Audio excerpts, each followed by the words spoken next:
Selamat pagi, Ibu dosen dan teman-temanku sekalian.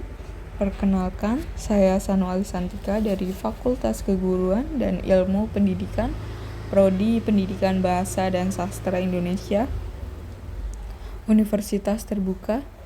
Di sini saya akan mempresentasikan asesmen adaptif berbasis AI, personalisasi mutlak dalam evaluasi. Panduan praktis untuk optimalisasi pembelajaran. Jadi mengapa kita masih menggunakan tes yang sama untuk semua? Di sini kita akan lihat solusi yang 100% fokus pada potensi individu. Tujuan presentasi ini yaitu memahami sistem, cara membuatnya, dan menggunakan untuk intervensi yang efektif. Baik, selanjutnya tantangan asesmen tradisional, yaitu keterbatasan model satu ukuran untuk semua. Itu ada 3, yaitu inefisiensi waktu, yaitu mahasiswa mahir bosan, mahasiswa lemah frustasi, banyak waktu terbuang pada soal yang tidak relevan. Yang kedua, ada data dangkal, yaitu hasil yang berupa skor total, misal 70/100.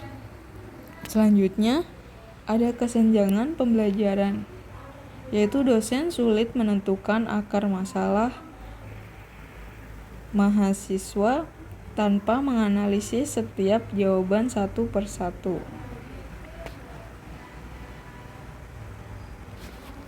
Baik, selanjutnya ada konsep dan mekanisme adaptif, yaitu prinsip kerja sistem adaptif. Yang pertama ada definisi inti, yaitu tes yang menyesuaikan tingkat kesulitan soal berikutnya secara real time berdasarkan kinerja mahasiswa. Yang kedua ada peran AI menggunakan algoritma canggih seperti item respon teori untuk mengestimasi tingkat kemampuan sejati mahasiswa secara statistik. Yang ketiga ada logika adaptif sederhana, yaitu ada 2. Jika jawaban benar, sistem menyajikan soal dengan kesulitan lebih tinggi.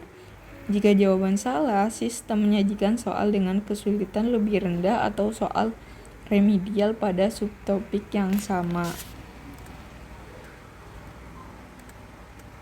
Baik, selanjutnya mempersiapkan soal adaptif. Di sini saya akan memberikan contoh 3 soal dengan topik statistika. Jadi untuk membuat soal, langkah pertama yaitu tentukan topik utama. Jadi saya mengambil topik statistika. Yang kedua, identifikasi level.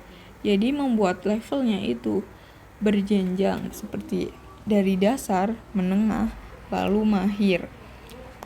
Yang ketiga, siapkan konten remedial.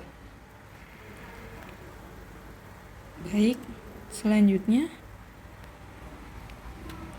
di sini ada contoh pertama, contoh soal. Apa perbedaan utama antara mean dan median dalam menganalisis sekumpulan data? Di sini ada soal. Jika kamu menjawab jawaban benar yang ada jawaban pada jawaban B, maka akan lanjut ke soal nomor 2 dengan identifikasi level menengah. Lalu jika Anda memilih jawaban yang salah selain B,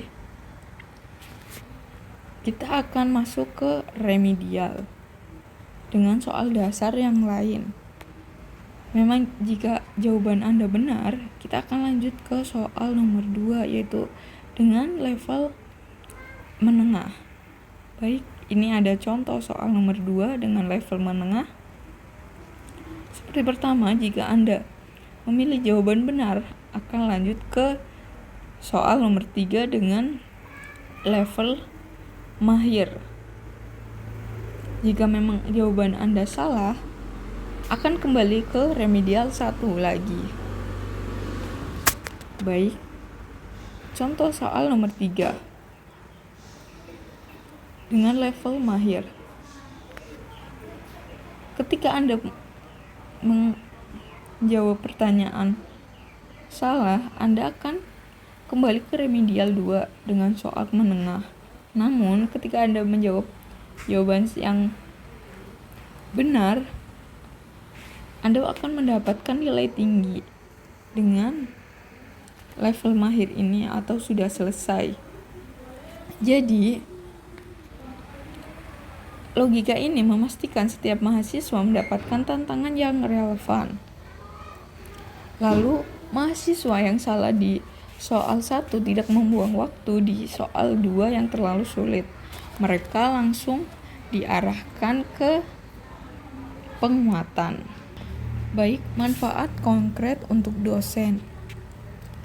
Intervensi tepat sasaran, data yang didapat ditindaklanjuti. Yang pertama yaitu dashboard visual, yaitu dosen melihat hasil bukan sebagai nilai, tetapi sebagai peta kompetensi per subtopik, misalnya probabilitas dengan regresi. Lalu yang kedua, contoh intervensi.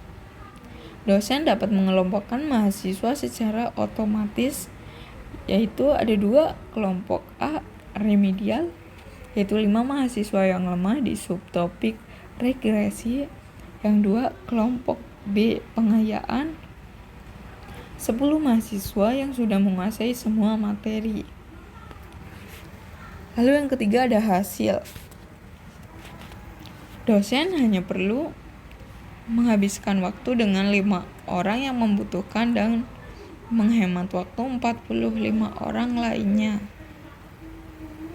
Next, selanjutnya manfaat konkret untuk mahasiswa atau evaluasi diri. Jadi meningkatkan kemandirian belajar. Yang pertama ada 1, laporan detail.